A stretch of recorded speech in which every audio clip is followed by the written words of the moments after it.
שלישי. ולא יודע כמה חברי הכנסת החדשים הם דיברו את דבריהם הראשונים בכנסת. אני מבקש לקרוא לכם את דבריו של ינון מגל.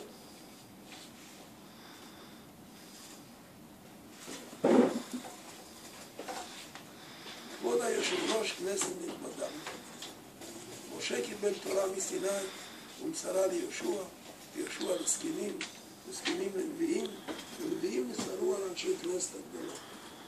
כך נפתחת מסכת אבות, שרשרת, זה מוסר לזה, שמוסר לבא אחריו, וכך הלאה.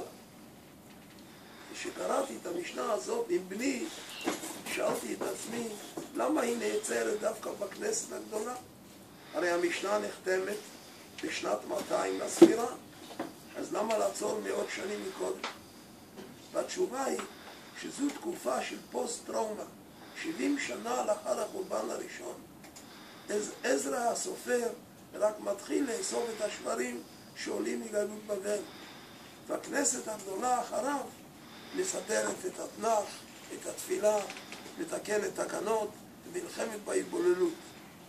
רק לפני רגע הכל נחרב.